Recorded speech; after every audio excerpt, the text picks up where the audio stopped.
최근에 성장성이라는 게 굉장히 중요한 화두로 떠오르고 있습니다. 그리고 뭐 성장성이라는 것은 뭐 그 지속적으로 사람들의 관심을 끄는 분야인데, 이 바이오 쪽에서도 2010년 초반에 중요한 기술들, 기반 기술들, 즉 뭐 시퀀싱이라든가 아니면 유전자 가위 같은 기술들이 개발이 됐고, 그리고 나서는 AI 같은 기술들이 다시 가세를 했습니다. 그래서 제가 생각하는 거는 이런 바이오가 발전할 수 있는 기반 기술은 전부 다 확보가 됐다. 어. 그래서 앞으로는 어느 정도의 속도로 발전할 것이냐 하는 게 문제다라고 생각을 하거든요. 그래서 이 성장성 하나는 앞으로 지속될 수밖에 없다, 이런 생각을 가지고 바이오 산업에 주목을 하게 되었습니다. 그 산업의 성장성이 뭐 예를 들면 요즘에 잘 나가는 뭐 2차 전지나 네. 반도체에 비해서도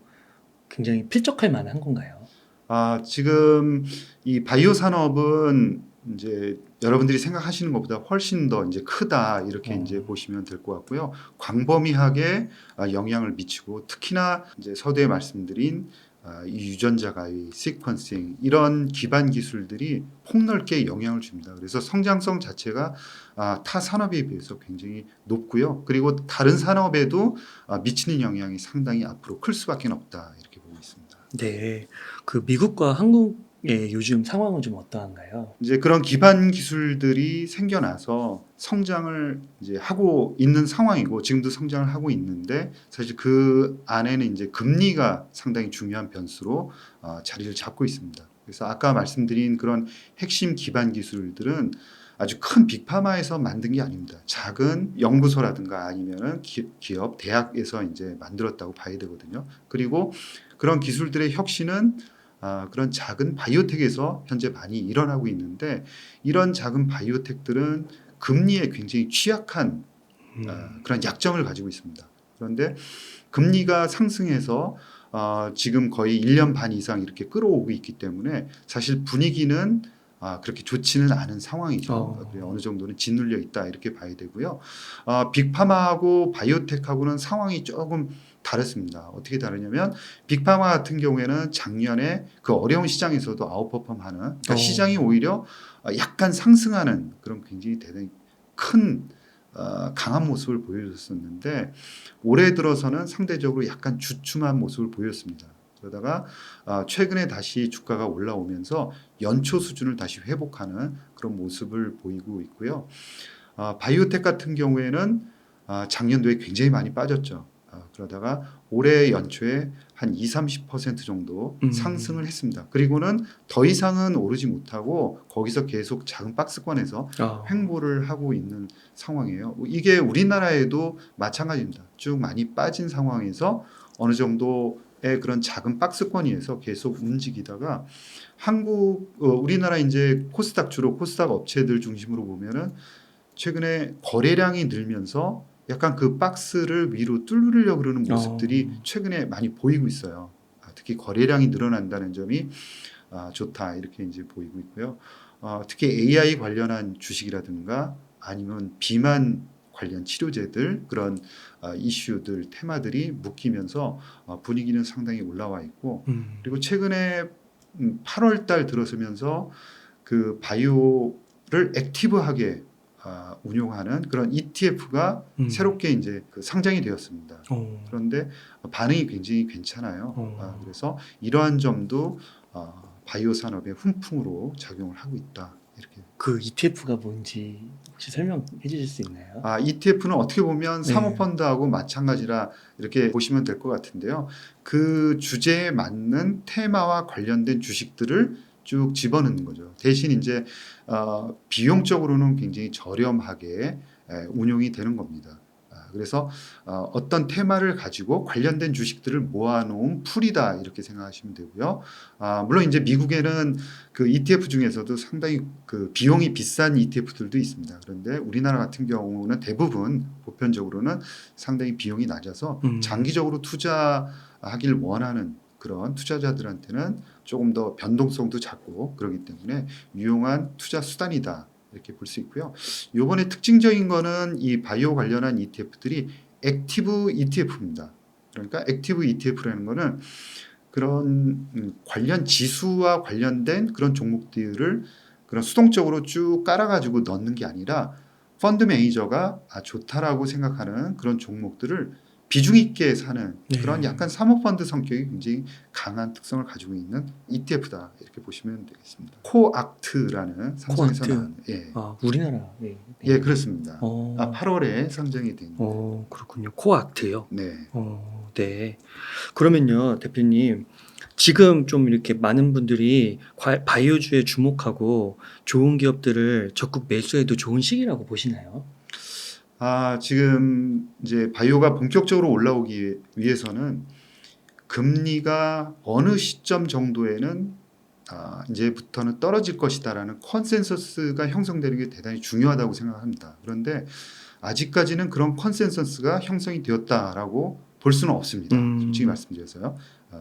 그래서 이제 바이오 이 시점이 어느 정도냐 하는 거에 대한 논란이 있습니다. 현재.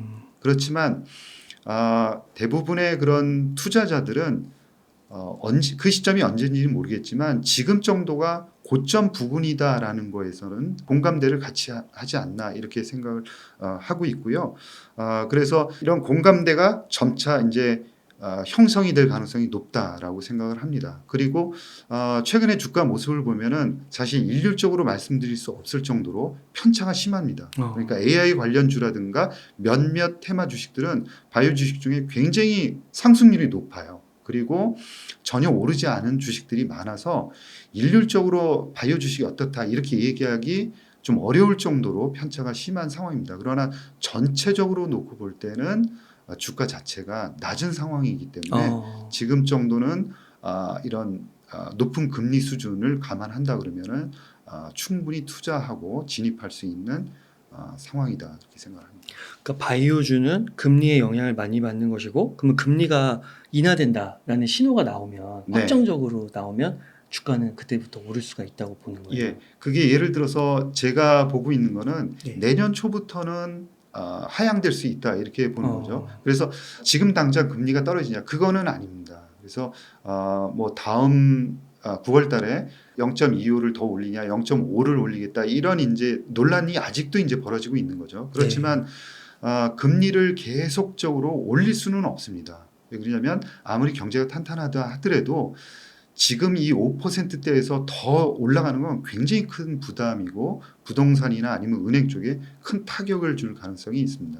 그래서 이제 고금리가 어느 정도는 유지가 되겠지만 내년 초부터는 떨어질 것이다라는 그 공감대가 형성되는 게 대단히 중요하다라는 거죠. 그래서 그 시점에 대한 컨센서스가 만약에 생긴다 그러면 바이오 주식은 선행하기 때문에 그 컨센서스가 생겼다라고 판단하는 순간 어느 정도 추세적으로 오를 가능성이 있다라고 말씀드릴 수 있습니다. 그러니까 고금리 상황이 예상보다 뭐 조금 더 지속될 수는 있지만 영원할 네. 수는 없다. 네, 네, 그렇죠. 그렇게 보시는 거고요.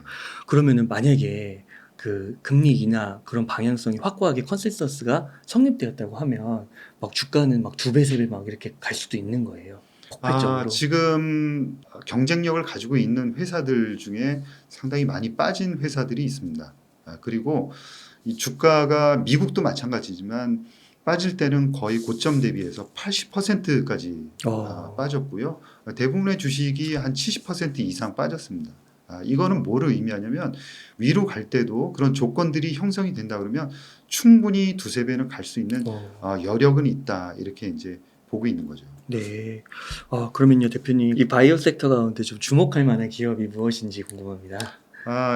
이제 바이오 산업의 어떤 큰 트렌드에 맞느냐 하는 점하고 그런 큰 트렌드에서 핵심적인 기술력을 가지고 있느냐 이 두 가지를 봐야 될 텐데요. 이제 그런 측에서 이제 파이프라인을 골고루 잘 갖추고 있는 예를 들어서 한미약품이라든가 또 레고캠바이오 알테오젠 그 다음에 최근에 그 AI 영상 진단으로 외국에서 네. 해외 매출을 급격히 이제 올리고 있는 루닉 같은 경우에도 투자해 볼 만하다 이렇게 생각을 하고 있고요. 또 이제 작은 업체들이긴 하는데 이제 올릭스라든가 아니면 퓨처캠이라든가 이런 회사들은 충분히 이제 경쟁력은 아까 말씀드린 핵심 경쟁력은 가지고 있다 이렇게 보고 있습니다. 아, 그렇군요. 혹시 그 미국 기업에서도 보이시는 게 있으신가요? 미국 기업은 이제 빅파마하고 바이오텍 이렇게 나눠볼 수 있는데 일단 말씀드리는 거는 뭐 빅파마 쪽에서 우리나라에는 빅파마가 없지 않습니까? 그래서 빅파마를 고른다 그러면은 미국 쪽에서 골라야 될 텐데 이제 그동안 이제 말씀드렸던 거는 일라이 릴리라든가 이런 주식을 그동안 언급을 어느 정도는 했었는데 워낙 이제 비만 치료제에 대한 것들이 많이 반영이 됐고 2분기 실적 발표가 나오면서 또 주가가 급등한 상황이에요. 그래서 다소 부담스럽다 이렇게 이제 단기적으로는 부담스럽다 생각을 하면서 화이자 같은 경우에는 좀 앞으로 지켜봐도 되지 않을까라는 거죠. 뭐 그 악재라는 거는 우리가 알다시피 이제 코로나 백신과 관련한 그런 거품들은 많이 빠진 상황이고요. 그 다음에 이제 시젠이라는 미국의 그 ADC 하는 시젠을 인수했기 때문에 장기적인 그런 성장성도 어느 정도 확보가 된 상황이다. 그리고 무엇보다도 배당 수익률이 4.6% 정도에 해당합니다. 그래서 와. 장기적으로는 이 배당 수익률이 거의 뭐 1%대에서 2%대까지 떨어지는 2%대까지 떨어지는 방향성을 가지고 쭉 장기적으로 우상향할 수 있다 이렇게 생각을 하고요. 빅파마는 아니지만 중견 빅파마를 향해서 가는 버텍스라는 회사도 있습니다. 이 회사는 이제 굉장히 사업 구조가 단순한데요. 낭성 섬유증이라는 희귀 질환 치료제를 전 세계에서 독점하고 있는 회사입니다. 그래서 이제 자금력도 확보를 하고 있고 그 다음에 굉장히 그 치료제를 생산하는 그 연구 개발하는 집중력이라든가 뭐 과거 이렇게 히스토리 보면 그 끈기 이런 것들이 굉장히 좋아요.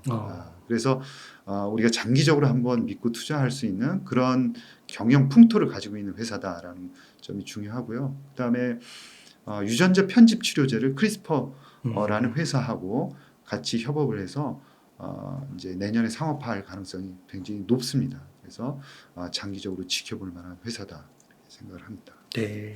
그래서 앞서서 그 ETF를 소개시켜 주셨는데 그 개인 그 개별 종목으로 다가가기에 좀 무서움이 있으신 분들은 네. 혹시 그 외에도 뭐 미국이나 또 기타 ETF가 있을까요? 예, 미국에는 주로 우리나라에 없는 빅파마에 많은 관심을 가져달라 이런 말씀을 드리고 싶은데요.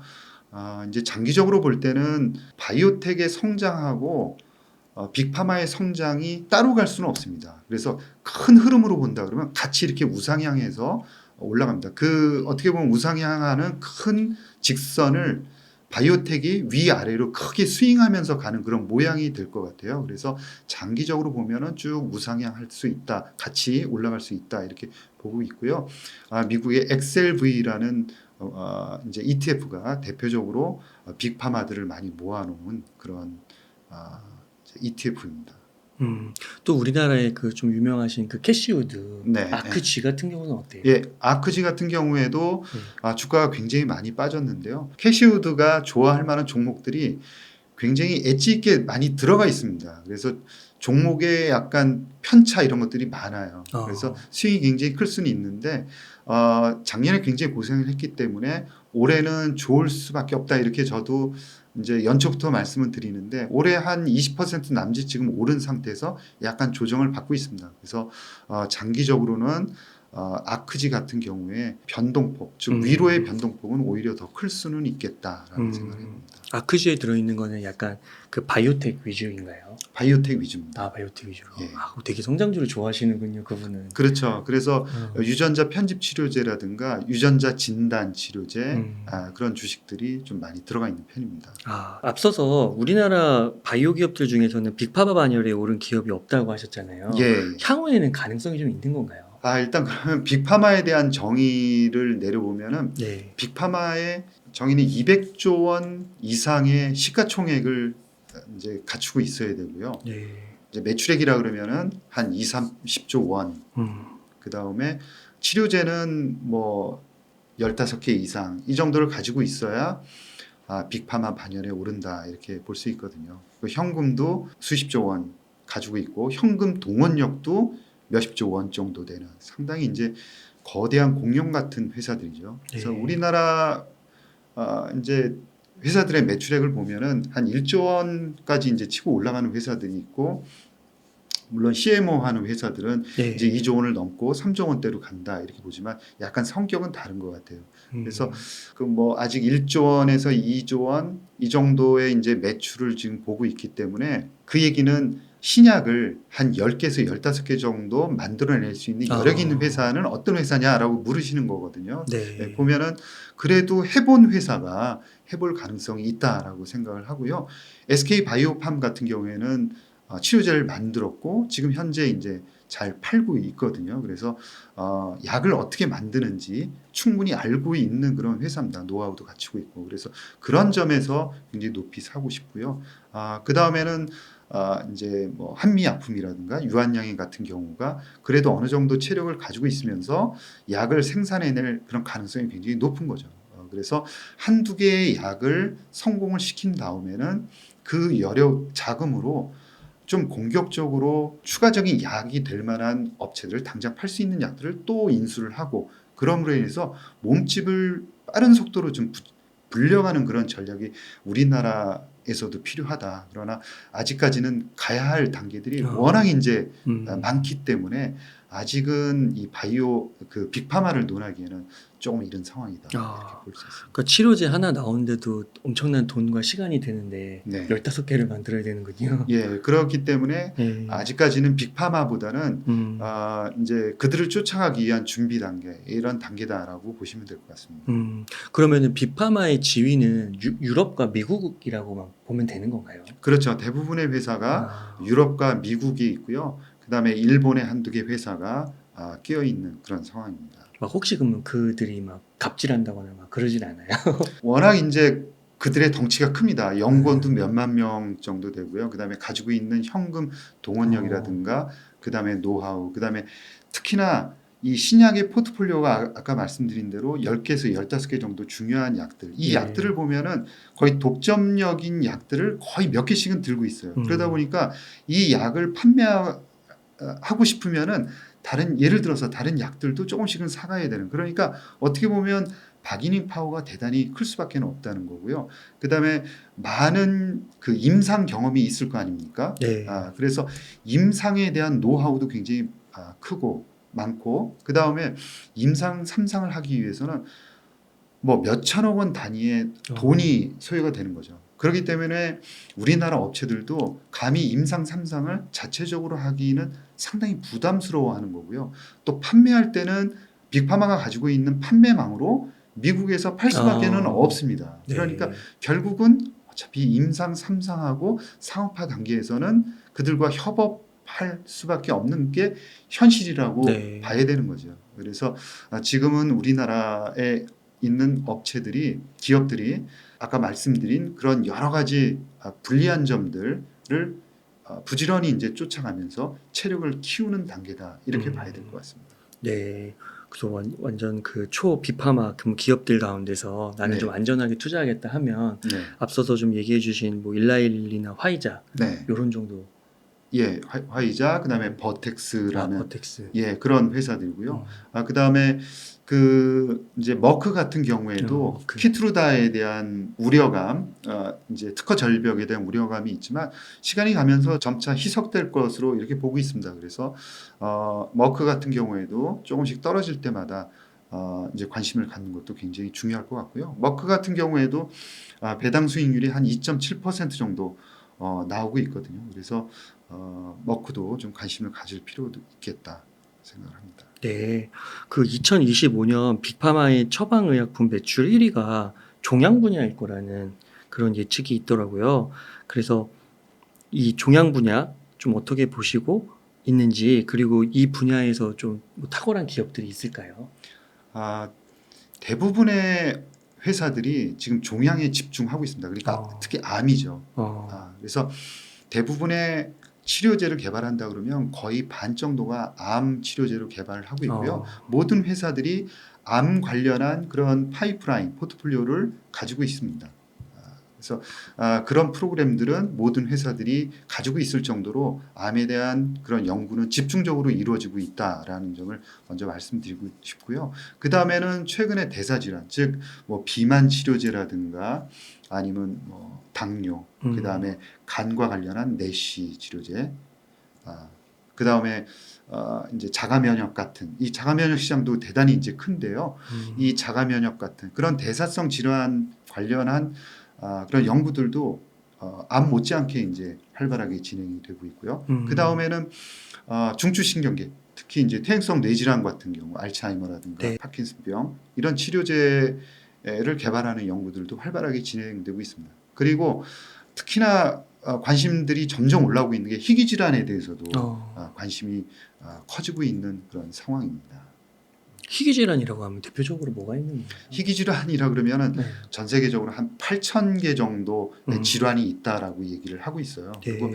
대부분 치료제가 개발되지 않은 언맷 니즈가 큰 분야들로 되어 있거든요. 그리고 많은 부분 유전 질환일 가능성들이 대단히 높습니다. 그래서 지금 이 유전 질환 연구에 대해서는 이 규제 기관들이 많은 혜택들을 주고 있어요. 예를 들어 세금 감면이라든가 아니면은 이제 빨리 조기 승인해서 데이터를 나중에 이제 보충을 하더라도 미리 환자들을 위해서 치료제를 사용할 수 있도록 하거나 아니면은 특허 기간을 더 이제 7년을 더 연장해 주는 미국에서는 그렇게 하고 있거든요. 그래서 우리나라도 마찬가지고 미국에서도 그런 혜택을 줌으로 인해서 희귀 질환을 치료제를 조금 더 개발을 독려를 하고 있는 거죠. 그래서 이제 치료제로 받을 가능성이 일반 치료제들보다는 조금 더 유리한 국면이다라는 거고요. IR법 즉 그 인플레이션 감축법이라고 해서 미국에서 바이든이 작년도에 내놓은 그 법안에 의하면 많은 그 치료제들 블록버스터들이 이제 일정 기간이 지나고 나서는 약가 인하 대상이 되도록 그런 법안이 발효가 됐습니다. 그래서 일정 시점이 지나면은 약가가 인하되어야 하는데 이 희귀 질환에 대해서는 그거를 조금 더 유예를 시켜줬어요. 그래서 희귀 질환에 대해서는 IRA 이 법안에 대해서도 좀 자유로운 그런 수요를 입었다라고 볼 수 있습니다. 이 IRA에 바이오도 들어가는 거예요? 보통은 다 그렇습니다. 2차 전지로 많이들 예, 생각을 하시는데 이게 제약 쪽에 소비하는 그런 그 비용을 좀 줄이겠다라는 거거든요. 그래서 미국에서 이번에 이제 가장 많이 팔리고 있는 약을 이제 CMS라는 곳에서 10개를 선정을 해서 네. 이 정도 가격으로 했으면 좋겠다라는 최대 공정 가격이라는 것을 이제 만들어냅니다. 그거를 계산을 해내고 그 가격을 가지고 이제 좀 토론을 한 다음에 그 가격으로 2026년부터 발효를 해서 약가를 인하하겠다는 거거든요. 기존에 이 CMS에서 약가를 인하하거나 이런 권한이 없었습니다. 그런데 CMS가 이제 국가 정부 단체 중에 하나라고 봐야 되거든요. 그래서 약가를 인하할 수 있는 권한을 새롭게 부여를 한 거죠. 그러니까 어떻게 보면 약간 강제적으로 약가 인하를 시도를 하는 거고 이에 대해서 빅파마들이 최근에 소송으로 대응을 하고 있는 그런 상황입니다. 소송도 해요. 네. 약값 내리지 말라고. 네, 맞습니다. 강제적인 거 아니냐. 우리는 원하지 야. 않는데 네. 강제적으로 하는 것은 헌법에 위배된다라는 그런 소송을 뭐 중국이 관련돼 있고 뭐 이런 건 아닌가? 그런 거는 아닙니다. 중국은 그 바이오 쪽에서는 강자는 아닌가 보네요. 지금 강자로 떠오르고 있고요.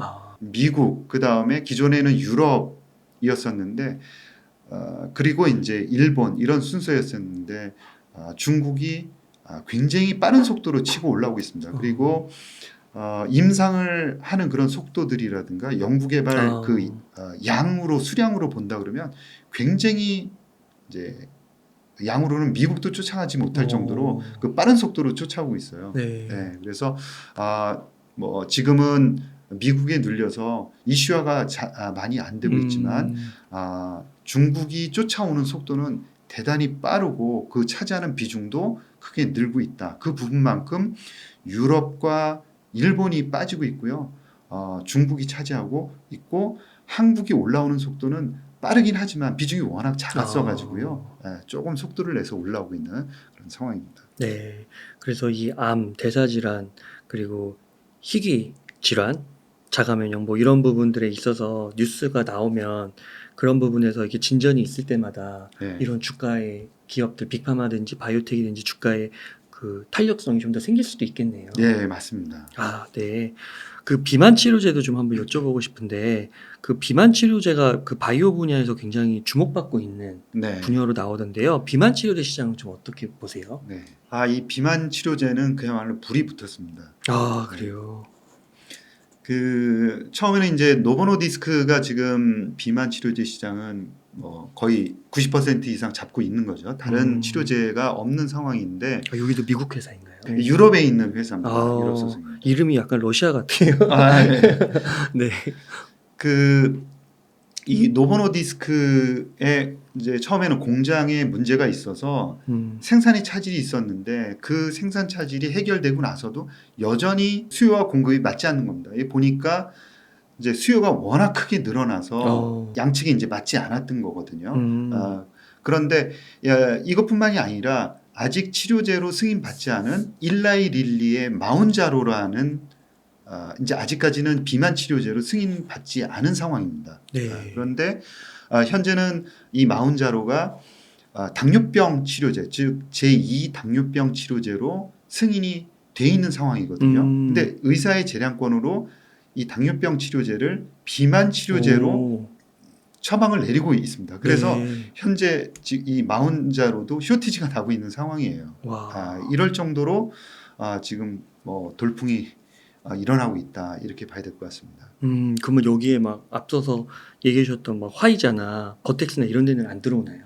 지금 화이자가 아까 화이자에 대해서 관심을 가져라 이렇게 말씀을 드렸었는데 네. 사실은 화이자가 최근에 임상 결과 하나를 발표했는데 좀 안타까운 거는 일일 경구제로 이제 비만 치료제에 대한 임상 결과를 발표했는데 약간 부진하게 나왔어요. 데이터가. 그래서 네. 만약에 이 데이터까지도 좋게 나왔다 그러면 정말 목소리를 높여서 화이자를 얘기를 할 텐데 안타깝게도 하루에 한 번 먹는 경구용이기 때문에 지금 그 노보노디스크가 경구용으로 임상 결과를 발표했는데 상당히 좋게 결과를 발표했거든요. 그래서 화이자도 한번 해볼 만하다 이렇게 이제 생각을 했었는데 데이터 결과가 안 나와서 하루에 2번 먹는 그런 경구용으로 이제 개발을 계속 진행을 하겠다 이렇게 이제 얘기를 한 상황입니다. 그리고 머크도 이제 도전을 하고 있는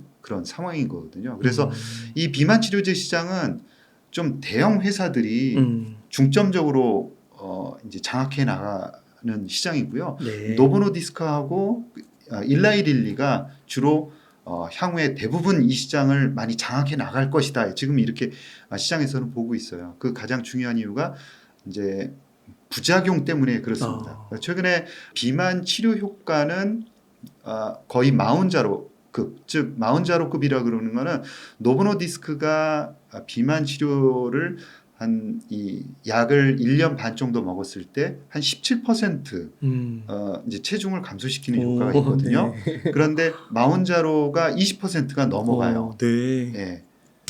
그리고 이 마운자로처럼 20%가 넘는 효과를 나타내는 그런 임상 결과를 발표한 회사도 있는데 주가에는 결국 잘 반영이 되지 않는 게 부작용이 굉장히 심합니다. 그래서 계속 먹을 수가 없는 거예요. 네. 이 약으로는 굉장히 치명적인 거죠.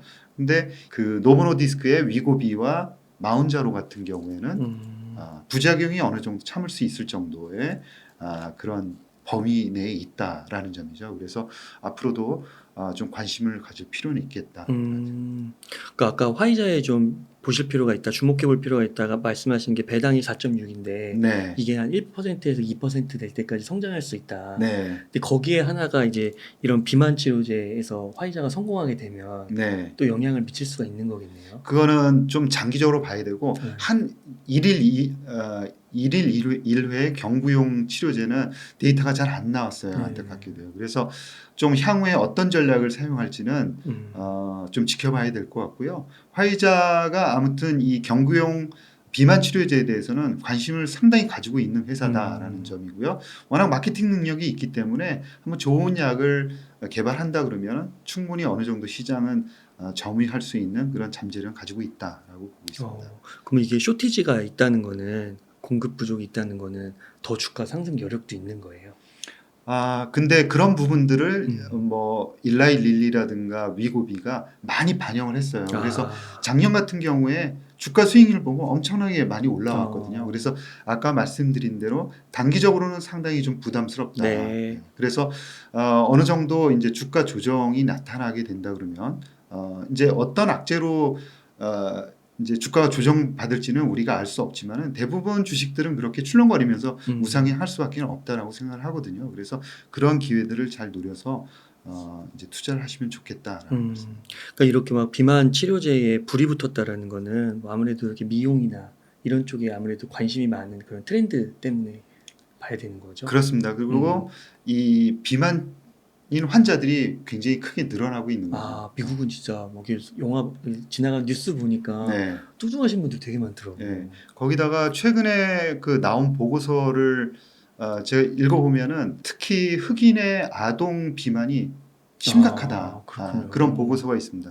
그래서 전체적으로 시장도 늘어나지만 특정 그 부류에서의 그 비만이 또 크게 늘어나고 있습니다. 그래서 이 비만 시장은 이 다이어트 시장이 굉장히 미국 활발하게 활성화가 되어 있습니다. 그런데 이 비만 치료제의 효과가 워낙 크게 나오다 보니까 이 다이어트 하는 회사들이 크게 이 타격을 받고 있어요. 그래요. 네. 그냥 먹는 쉬우니까. 네, 그래서 아니 약효가 음. 그냥 약을 먹으면 20% 빠지는데 무슨 다이어트를 그렇죠. 별도로 해야 되느냐. 그래서 맞아요. 이 회사들도 아예 업을 접거나 아니면은 위고비라든가 아니면 나중에 나오는 이 마운자로를 먹으면서 네. 건강하게 우리가 다이어트를 어, 하는 방법에 대해서 지금 고민하는 거죠. 그러니까 시너지가 있다. 그렇죠. 시너지라는 걸 같이 얹혀가지고 음. 이 효과를 보겠다 이런 전략 변경을 지금 하고 있는 상황이에요. 근데 이거 진짜 부작용만 없으면요. 그냥 네. 저도 제 생각에도 돈 좀 적당하면 네. 좀 비싸더라도 내고 먹을 것 같아요, 그냥.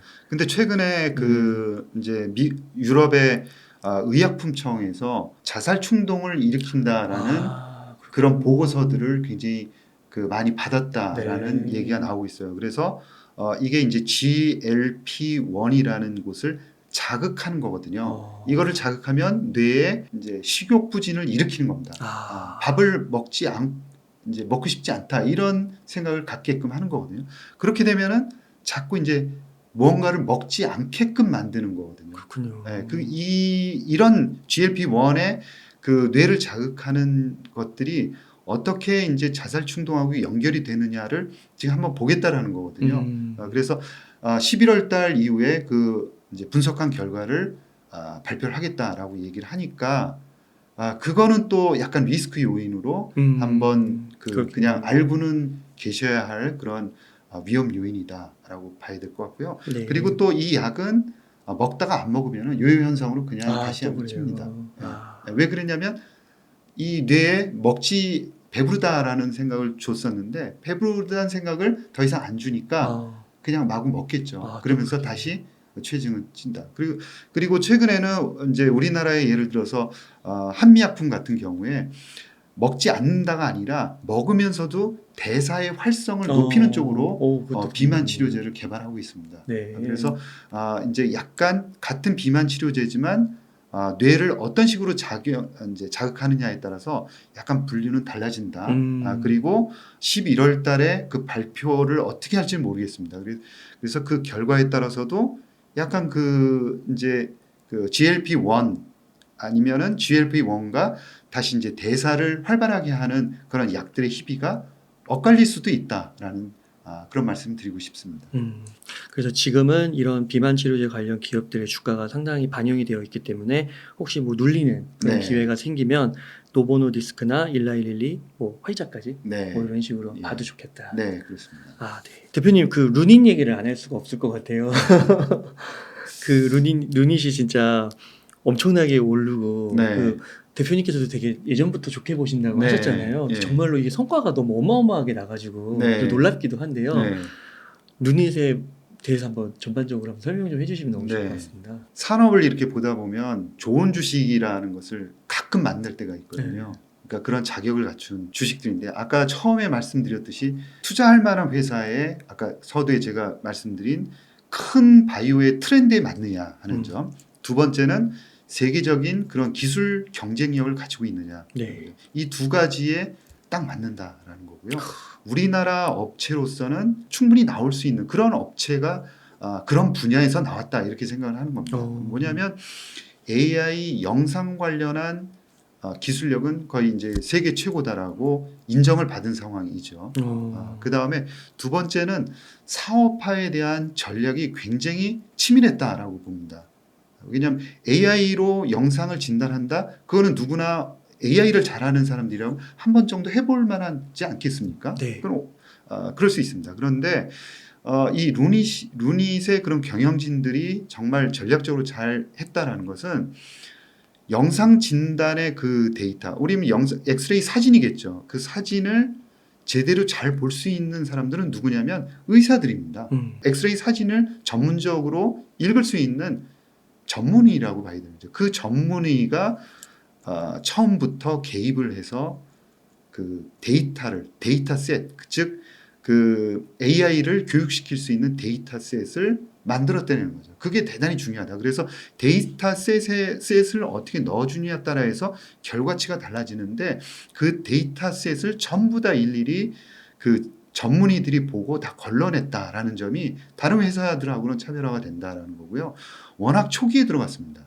그래서 그 데이터를 확실히 싸게 구할 수 있는 시점에 그것도 아주 초기에도부터 의사가 개입을 해서 그 데이터 가공을 했다라는 점이고, 두 번째는 의사의 진단 방식을 그대로 모방했다라는 게 다른 회사하고의 커다란 차이입니다. 아까 이게 개발할 때 의사진들이 많이 들어간 거예요. 그렇죠. 지금도 의사진들이 한 12명 정도 그냥 전속되어서 직원으로 계신 분들이 있습니다. 그래서 회사가 아주 작은 직원이 10명 이하일 때부터 의사가 직접 그 데이터를 걸러내는 작업들을 했다고 하니까요. 그래야만 그 영상 진단의 정확도가 올라갈 수밖에 없다라고 생각을 한 거죠. 너무나 이제 어떻게 보면 굉장히 당연하면서도 실천하기는 되게 어렵지 않았을까. 라는 생각인데 그것들을 모두 초기 단계부터 함으로 인해서 이제 다른 회사하고는 굉장히 차별화된 그런 진단 정확도를 만들어냈다 이렇게 봐야 될 것 같습니다. 그다음에 아까 두 번째가 뭐라고 하셨었죠? 데이터셋을 만드는데 의사들이 적극적으로 참여를 했다라는 거고요. 네. 그 이제 데이터를 가공하는 단계부터, 그러니까 이 AI를 교육시키기 위해서는 데이터들을 넣어줘야 되는데 이 데이터를 어떤 방식으로 넣어주냐에 따라 가지고 이 AI의 성과는 결과물들은 전혀 달라질 수밖에 없습니다. 그래서 이 데이터셋을 가공하는데 의사들이 적극적으로 개입을 했다. 그리고 의사들만이 그 의미를 판단하고 걸러낼 수 있다는 거죠. 그거는 AI 기술자들이 절대 할 수 없는 분야인 거죠. 그래서 전문가가 참여해서 걸러냈다라는 거고, 나중에 그 진단하는 알고리즘을 짤 때 어떤 방식으로 짜느냐 하는 거는 의사가 직접적으로 환자의 그 영상 사진을 보고 판정할 때 읽는 그 사진을 보고 읽는 방식, 예를 들어서 왼쪽에 있는 어떤 부분과 오른쪽에 있는 어떤 부분을 같이 비교한다든가 하는, 의사가 영상 진단할 때 그 방식을 상당히 비슷하게 모방하는 식으로 이 프로그램을 알고리즘을 짰다라는 게 그 루닛의 독특한 점이다라고 볼 수 있습니다. 그렇군요. 그럼 이게 성과가 나오게 된 게 한 몇 년 정도 이렇게 연구를 한 건가요? 그 루닛 계신 분들이? 그렇죠. 2013년부터 이제 그랬군요. 연구를 했으니까 그 후에 경쟁자라고 해서 나온 업체들이 그리고 나서 몇 년 있다가 나온 거거든요. 그래서 들어간 시점도 다른 회사보다 훨씬 빠르고 그리고 해 나간 작업도 다른 회사들보다 굉장히 정교했다 이렇게 이제 평가할 수 있을 것 같습니다. 거의 그렇게 10년 동안 씨를 뿌려서 네. 이렇게 주가 거의 10배가 이렇게 오른 거군요. 그렇죠. 이제 제대로 된 그런 결과물들이 사실 성과를 발휘하는 순간은 그렇게 오래 걸리진 않았던 거죠. 지금 루닛이 해외에 나가서 이제 제품을 알리고 또 학회 같은 데서 알리고 한 게 지금 뭐 꾸준하게 해왔지만 루닛을 주목한 게 불과 지금 1년 아, 그래요. 남짓밖에는 되지 않은 거죠.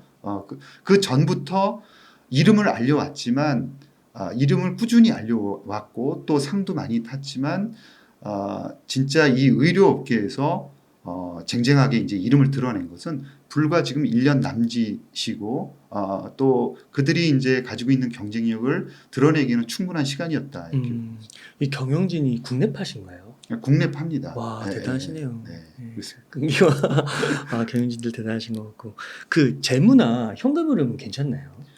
아, 지금 이제 언제부터 흑자가 나느냐 얘기하고 상당히 관련 있는 질문이신 것 같아요.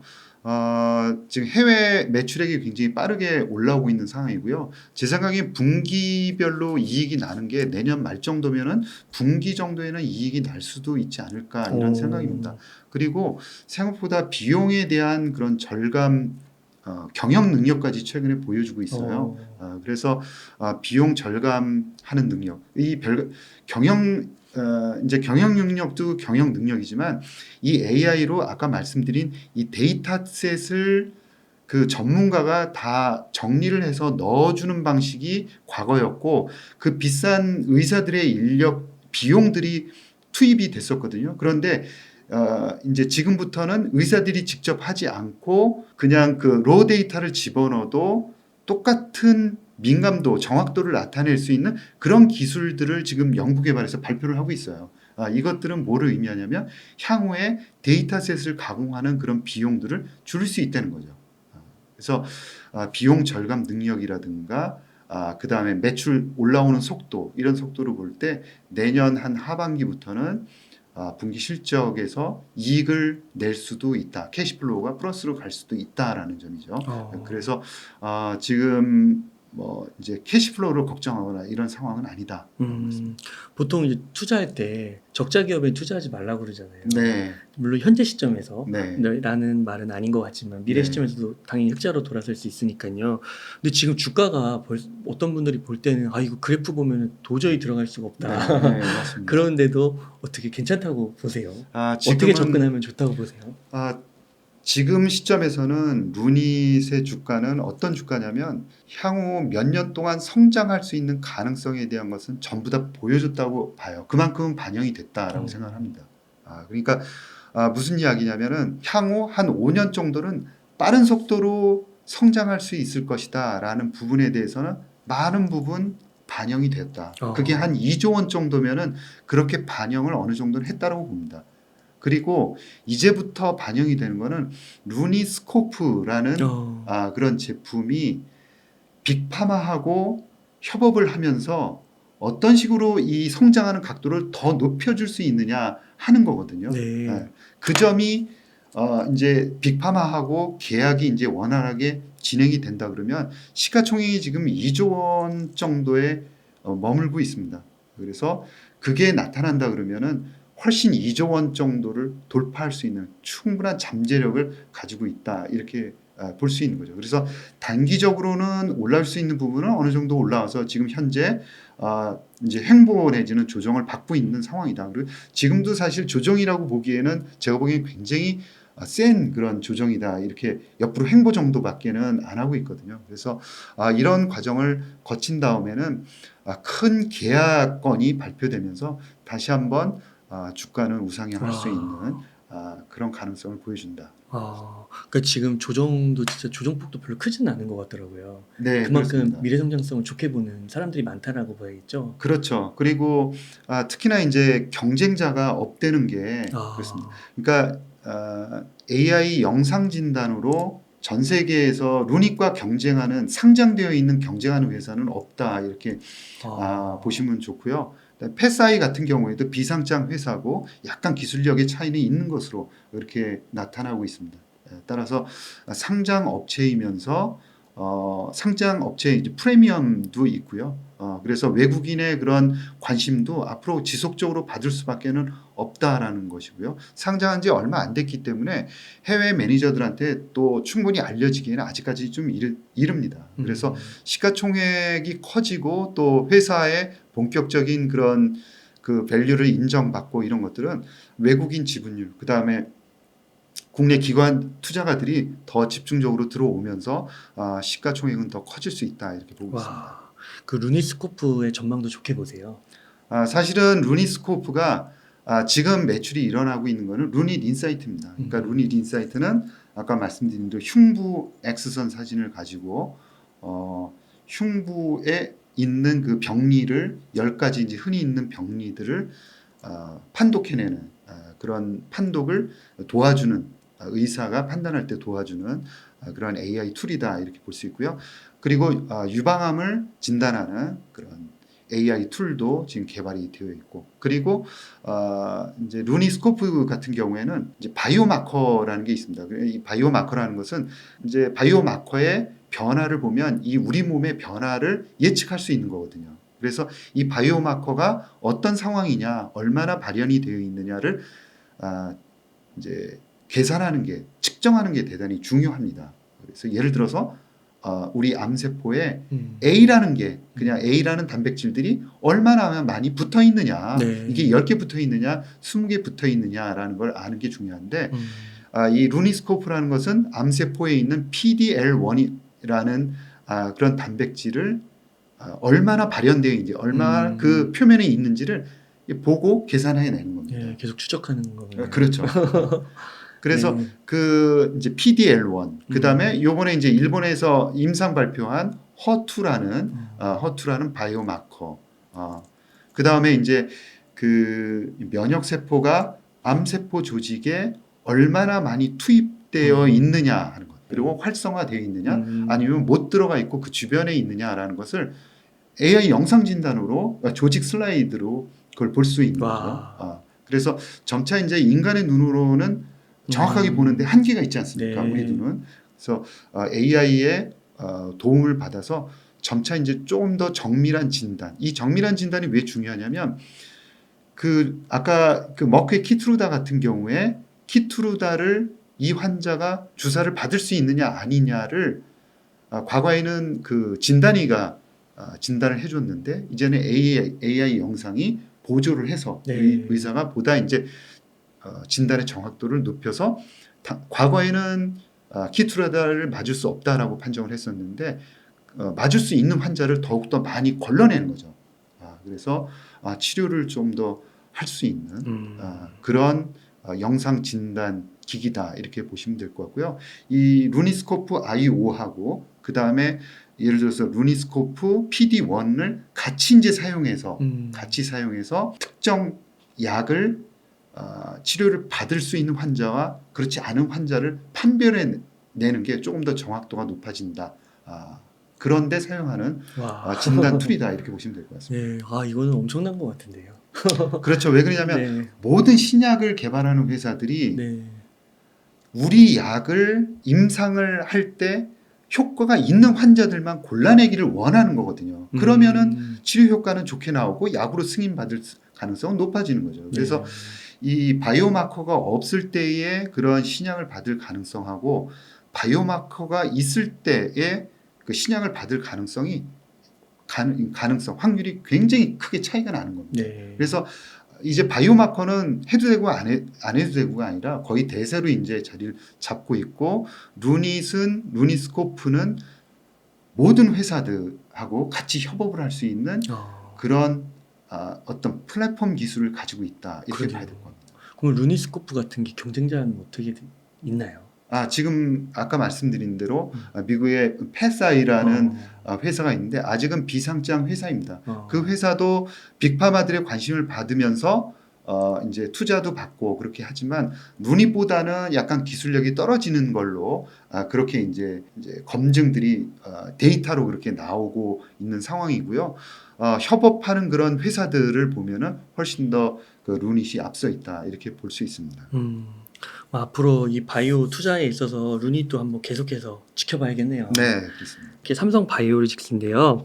삼성 바이오로직스가 최초로 상반기 매출 1조 5,800억 원을 돌파했다고 합니다. 삼성 바이오로직스의 현재 상황은 좀 어떻게 보고 계신가요? CMO라고 하면 이제 항체 치료제를 생산하는 업체다 이렇게 간단하게 이제 설명을 드릴 수 있는데요. 항체 치료제하고 항체 하이브리드라고 할 수 있는 예를 들어 ADC 그러니까 항체 약물 결합체라는 ADC가 최근에 엄청나게 각광을 받고 있습니다. 비만 치료제만큼이나 이렇게 각광을 받고 있는 게 ADC 치료제, 그다음에 이중항체 이런 것들이 다 이제 항체 치료제고 CMO가 생산해 줄 수 있는 그런 품목들인데 향후에는 경쟁이 심해질 거다 이런 얘기들이 좀 많이 나왔었습니다. 그런데 뚜껑을 열어보니까 그렇게 경쟁이 격화되거나 그러지는 않았고요. 지금 사공장 이제 삼성 바이오로직스의 사공장 보면 이제 상반기에 그 수주가 굉장히 원활하게 잘 됐었죠. 그래서 거의 사공장의 수주를 거의 다 채운 상황이다 이렇게 볼 수가 있을 것 같고요. 그 다음에 바이오시밀러 관련해서는 2023년보다는 오히려 내년도에 네. 그래서 휴미라라든가 루센티스 솔라리스에 대한 수혜는 내년으로 좀 이월되는 상황을 볼 수 있습니다. 이 작년도에 그 삼성 바이오로직스 보면은 주가가 굉장히 아웃퍼폼을 많이 했습니다. 사람들이 그거를 좀 인식을 못하고 있는데 미국에 있는 빅팜하고 상당히 모습이 흡사했어요. 그 올해도 비슷합니다. 무슨 얘기냐면 재정도 건전하고 꾸준하게 돈을 버는 회사들이 작년도에 그 어려운 시장에서도 뭐 일부 아웃퍼폼을 하면서 시장은 아웃퍼폼 물론 했고요. 절대적으로도 약간 주가가 올랐습니다. 네. 그러니까 굉장히 큰 아웃퍼폼을 했기 때문에 올해 상반기에는 그 반사작용으로 약간 주춤하고요. 펀더멘탈로 보면은 작년도 같은 경우에는 이제 환율 효과도 있었고, 그다음에 사공장에 대한 조기 가동 이런 얘기들도 있었습니다. 좋은 얘기들도 있었고, 그래서 영업이익이 거의 80% 이상 상승을 했죠. 네. 그래서 주가도 굉장히 좋았던 겁니다. 근데 올해 보면은 작년 대비해서는 물론 이제 매출은 증가하지만 영업이익 증가하는 율로 보면 작년에 80%에서 상당폭 줄어드는 걸로 나오거든요. 그래서 그런 점, 그 다음에 환율 효과가 작년 대비해서는 좀 떨어진다 이런 점, 그 다음에 이제 경쟁도 심한 거 아니냐. 예를 들어서 후지필름 같은 경우가 공격적으로 이제 증설을 한다 이런 얘기들이 많이 나오면서 주가가 상반기에 다소 이제 주춤했던 거죠. 그런 점들은 어떻게 보면은 단편적인 거고 일시적인 거다 이렇게 생각을 하고 있고요. 이제 매출도 이제 수주가 원활하게 되면서 수주라는 것은 뭐 1분기에 그치는 게 아니라 장기적으로 뿌려지면서 장기 성장에 영향을 줄 수밖에 없지 않습니까? 그래서 하반기도 한번 기대해 봐야 되는데 수주, 매출 이런 것들이 시장 우려 대비해서 훨씬 더 탄탄하게 진행이 되고 있고 내년 같은 경우에는 이제 사공장 전체 이제 가동이 되고 매출로 올라오면서 자동적으로 이제 매출 성장은 확인할 수 있을 거다 이렇게 생각을 합니다. 그 앞서서 바이오텍 우리나라 기업들 한미약품, 알테오젠, 레고캠바이오 이런 것들 소개시켜 주셨잖아요. 네. 삼성 바이오식스도 이렇게 모아가는 주식으로 괜찮을까요? 괜찮습니다. 그리고 이제 CMO 관련해서는 삼성 고유의 그런 그 경쟁력을 고스란히 가지고 있어요. 그러니까 무슨 얘기냐면 빠르게 증설을 하고 그 증설하는 속도를 굉장히 빨리 하면서 비용을 절감하고 의사결정도 굉장히 빠르고 그 다음에 생산하는 게 기술력이 낮은 그런 게 아닙니다. 굉장히 신약보다는 낮지만 굉장히 중요한 기술력들, 기반 기술력들 그런 것들을 착실하게 다 잘 갖추어 가고 있는 회사고요. 그 다음에 생산 공정에 있어서도 굉장히 그 빨리 조치를 하면서도 이 납기를 굉장히 잘 맞춰주는 거죠. 그래서 세계 넘버원 캐파를 가지고 있으면서 품질력과 그 다음에 납기를 정확하게 맞춰주기 때문에 이제 한번 그런 고객이 됐던 데에서는 지속적으로 이제 들어올 수밖에 없는 이런 신뢰성을 주고 있다라는 게 수주가 원활하게 되고 있는 것에 대한 반증이다 이렇게 이제 생각을 하고 있고요. 그런 측면에 있어서는 아까 말씀드린 대로 작년에 크게 시장 대비 아웃퍼폼을 하면서 올해 주춤한 모습을 보이고 있지만은 이제 내년 내후년으로 가면서 매출 속도가 이제 크게 늘어날 수밖에 없습니다. 그리고 구조적으로 이 그 항체에 대한 생산은 아웃소싱이 빅파마에서 늘어날 수밖에 없습니다. 수주가 늘어날 수밖에 없는 구조이기 때문에 자연스럽게 성장할 수밖에 없다. 그리고 그 과실은 상당 부분 삼성 바이오로직스가 가지고 갈 수밖에 없다. 단지 좀 안타까운 거는 신약에 대한 그런 투자 이런 부분이 약간 전략적으로 애매합니다. 그래서 네. 더 크게 보는 분들에게는 조금 답답해 보일 수는 있는데 충분히 투자할 수 있는 그런 좋은 주식이다 이렇게 생각합니다. 그렇군요. 그러면 셀트리온은 좀 어때요? 근데 셀트리온은 물론 이제 그 바이오시밀러에서 아주 잘 경쟁력을 구축해 와 있고요. 그 다음에 노하우도 충분히 가지고 있는 회사고 또 상업화도 하는 능력, 그 다음에 마케팅 능력까지 잘 갖추어 가고 있는 회사입니다. 그렇지만 지금 서 회장께서 천명을 한 대로 이 회사는 한쪽 그 바퀴는 바이오시밀러 그리고 한쪽 바퀴는 신약 개발이라는 것을 천명을 했고 그 다음에 뭐 2030년으로 가면서 의미 있는 매출 비중을 신약에서 가져오겠다라고 얘기를 해 놓은 상황이기 때문에 그 그림을 어떻게 실천하느냐, 어떤 업체를 M&A를 해서 그 그림을 픽처를 보여주느냐 하는 것을 보여줘야 할 때입니다. 그래서 그게 제대로 투자자들을 그렇게 그런 방향으로 갈 수 있겠다라는 M&A를 제대로 할 때 그때 주가는 충분히 반영이 될 수 있다라고 생각을 합니다. 네. 그 다음에 또 한 가지 크게 이슈가 되고 있는 게 뉴럴링크인데요. 네. 이 뉴럴링크가 컴퓨터가 인간의 뇌와 직접 소통한다는 건데 네. 이게 되게 처음에 들었을 때는 너무 먼 미래 같고 공상과학 같고 그랬는데 네. 이게 최근에 FDA로부터 네. 인간을 대상으로 한 임상 시험 승인을 네. 받았다고 합니다. 네. 그래서 어떤 행보가 지금 진행되고 있는 건지 네. 궁금합니다. 이 사실 BCI라는 이 브레인하고 컴퓨터하고 이 연결하는 그런 연구들은 저도 이제 공부를 해보니까 상당히 역사는 오래돼 있었어요. 그래요. 그러니까 뭐냐면 우리 뉴런이라는 생각하는 뉴런하고의 이 이제 정보가 오갈 때 발생하는 그런 뇌파들. 그래서 뇌파를 읽는 거죠. 그래서 이 뇌파가 오가는 것을 읽어서 사람의 생각을 읽는 겁니다. 그러니까 제가 지금 생각하고 있는 거를 이 뇌파를 측정을 해서 이 사람이 무슨 생각을 하고 있구나를 읽는 거죠. 어떻게 보면 상당히 무서운 얘기인 거죠. 그래서 요번에 이제 이 뉴럴링크에서 FDA 승인을 받은 것은 이 기기로서 승인을 받은 것은 이제 사람 뇌에 아주 복잡한 전극 장치를 이제 심습니다. 그래서 이 뇌파를 측정을 하게 되고요. 이 뇌파를 측정해서 사람의 생각을 행동으로 전환시키는 겁니다. 그래서 움직이거나 아니면은 이제 보이지 않는 것을 보거나 이런 쪽으로 이제 활용을 하겠다라는 거고요. 어쨌든 지금 임상 1상에 요번에 이제 허가를 받아서 들어가게 되면 이제 안전성 평가를 이제 해야 됩니다. 그래서 사실은 이제 뉴럴링크가 먼저가 아니라 뉴럴링크보다 앞선 회사가 있습니다. 싱크론이라고. 여기서 지금 일론 머스크하고 네. 제프 베조스하고 지금 싸우고 있는 형상인데요. 네. 싱크론은 베조스가 만든 회사입니다. 그래서 이제 빌 게이츠하고 같이 만들었고 호주에다가 만든 스타트업이다 이렇게 이제 볼 수 있는데요.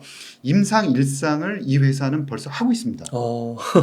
그래서 네. 임상 1상을 해서 그 스탠트 로드라는 걸 이 경정맥 쪽에 심어서 현재는 이제 사지마비가 되어 있는 환자들의 그거를 이제 주입을 해서 이제 생각만으로 컴퓨터의 커서를 움직여서 이제 쇼핑도 하고 이메일도 쓰면서 트위터 이제 뭐 SNS에다가 자기의 글도 올리고 이렇게 한 적이 있다고 그러거든요. 그래서 저도 이제 그 기사를 봤는데 뭐 이렇게 쇼핑도 하고 이메일도 쓰고 이렇게 소통을 한다라고 이야기를 쓴 거 보고 이제 저도 깜짝 이제 놀랐습니다. 어찌됐건 앞을 보지 못하는 사람들이나 아니면 사지가 마비되어 있는 사람들에게는 상당히 이제 의미 있는 그런 기술이다 이렇게 볼 수는 있겠죠. 그러나 어떻게 보면은 사람의 생각을 그대로 누군가는 그대로 이제 읽어낼 수 있다는 거거든요. 그렇죠. 그리고 내 생각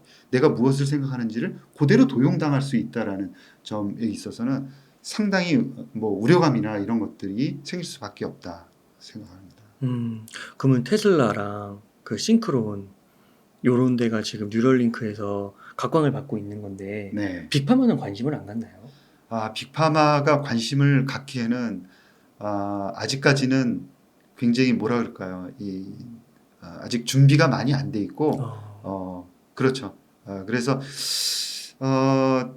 지금 이제 아직까지는 임상 아주 초기 단계고 안정성을 평가하는 단계거든요. 그래서 싱크론이 앞서 있지만은 지금 안전성을 평가하는 단계입니다. 그리고 어느 정도 성과가 나오는지도 좀 향후에 빅파마들은 지켜볼 것 같아요.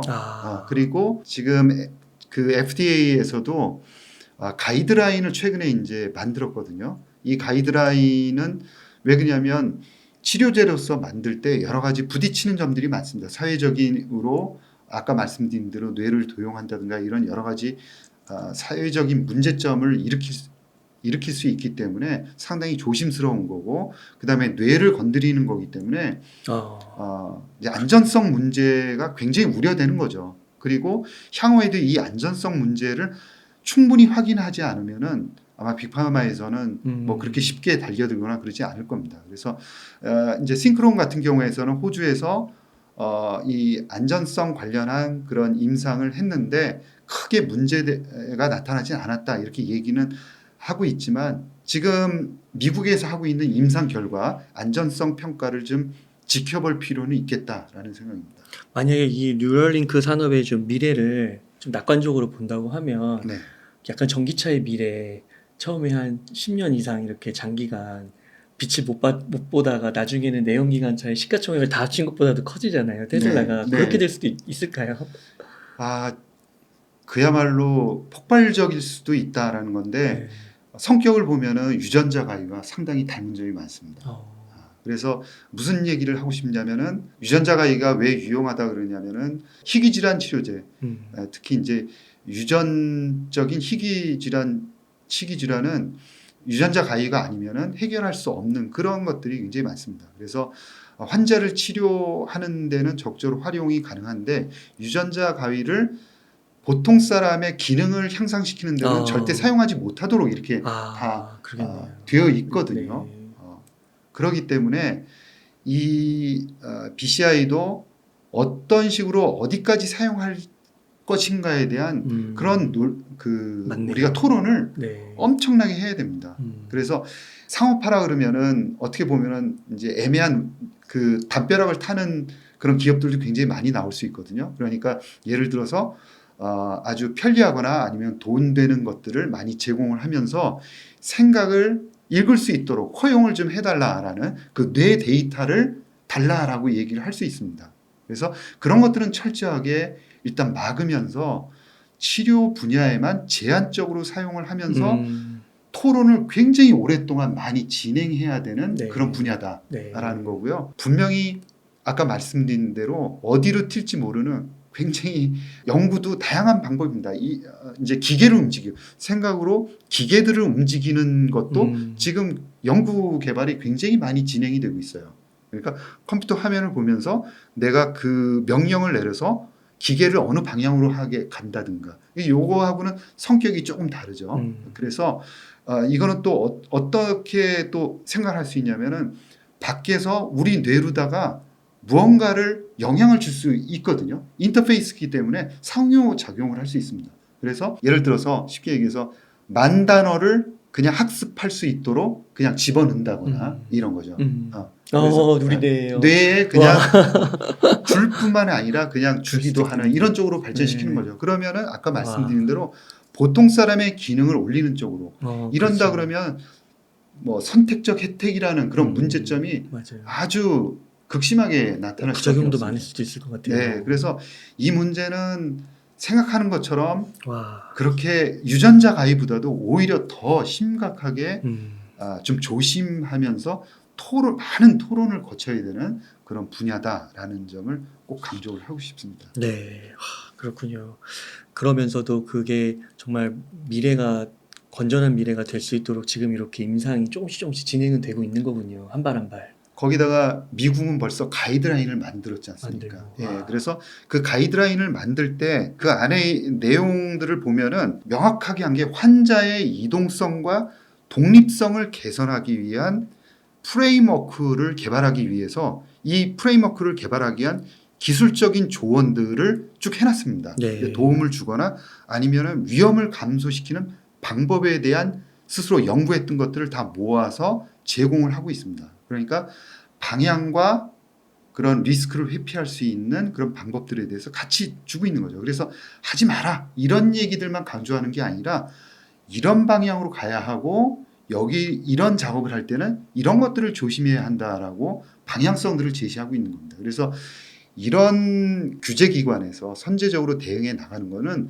우리나라에서도 좀 보고 또 어느 정도 이게 성과를 낸다면 또 우리나라에서도 우리나라가 잘할 수 있는 분야라고 또 생각을 하거든요. 네. 이 분야는 굉장히 잘할 수 있는 분야입니다. 그래서 앞으로도 이것과 관련한 회사들이 또 우리나라에서 많이 나올 수 있거든요. 여러분들 좋은 주식들도 굉장히 많이 나올 수 있습니다. 그러기 위해서는 미리 규제를 상당히 그냥 깔끔하게 제시를 해주는 게 좋습니다. 애매하게 해서 뭐 하고 싶으면 하되 문제가 생기면은 가만 안 두겠다 이런 식은 안 되는 거죠. 요 범위 안에서는 마음껏 놀아도 된다라는 그런 범위를 제한하고 또 도움을 줄 수 있는 연구들을 많이 해야 됩니다. 그런데 아직까지는 뭐 그런 연구를 해서 줄 정도의 그런 체력은 안 되는 걸로 알고 있거든요. 그래서 아무튼 이런 분야가 미국에서는 상당히 민감한 문제이긴 하지만 토론을 통해서 올라오고 있다라는 점을 이해하시면 좋을 것 같습니다. 그래서 이 말씀해 주신 대로 이 뉴럴링크가 약간 그 신경질환 문제를 가지고 계신 분들 네. 이런 치료 목적으로 네. 먼저 접근을 한다고 했을 때 혹시 뭐 그 의미 있는 실현 가능성 시기 네. 뭐 그런 게 좀 있을까요? 지금 이제 아까 뉴럴링크라든가 그 싱크론이 가장 앞서가는 회사들입니다. 그러니까 지금 뭘 하고 있냐면 안정성을 평가하고 있는 거죠. 그러니까 이 안전성을 평가해서 문제가 없다 그러면 그 다음번에 유효성에 대한 평가를 내릴 겁니다. 그래서 한번 유효성에 대한 평가가 어느 정도 나오는지는 네. 한번 지켜봐야 될 것 같고요. 지금은 유효성이 있는지 없는지 그 다음 단계로 넘어가기 위한 그 중간 단계까지는 연구 개발이 되고 있다라는 거죠. 그리고 그 사지마비 환자가 생각으로 그런 의사소통을 할 수 있는 단계까지는 지금 가능성은 확인을 했다.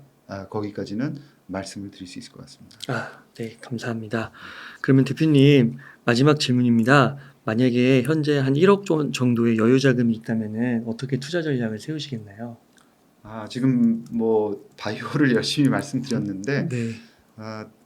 바이오가 가장 유리하다, 투자에 유리하다. 왜냐하면 아까 말씀드린 대로 주식이 어떤 주식이 굉장히 급등을 했고 어떤 주식들은 안 올라오긴 했는데 경쟁력은 있으면서 아직 시장에서 잘 인지를 못해서 좋은 주식들이 또 많이 있거든요. 그래서 바이오 주식들의 좀 포트폴리오를 짜 놓는다 그러면은 충분히 그런 주식들은 아마 투자자들에 의해서 발견될 거고 각광을 받을 수밖에 없다라는 거고요. 지금 시점은 굉장히 좋은 시점이다라는 생각을 합니다. 네, 감사합니다. 대표님 그러면 끝으로 시청자님들께 강조하고 싶으신 말씀 있다면 부탁드리겠습니다. 오늘 두서없이 굉장히 다양한 주제를 가지고 여러분들께 말씀을 드렸는데요. 바이오 산업에 대해서 조금이나 이제 관심을 갖는 좋은 계기가 되셨으면 좋겠고요. 또 투자하시는데도 도움이 되었으면 좋겠습니다. 말씀 들어주셔서 대단히 감사합니다. 네, 감사합니다. 이렇게 해서 인플 바이오 리서치의 이혜진 대표님을 모시고 이야기를 나눠봤습니다. 긴 시간 동안 유익한 인사이트 많이 나눠주셔서 감사의 말씀드립니다. 오늘 고생 많으셨습니다. 네, 고맙습니다.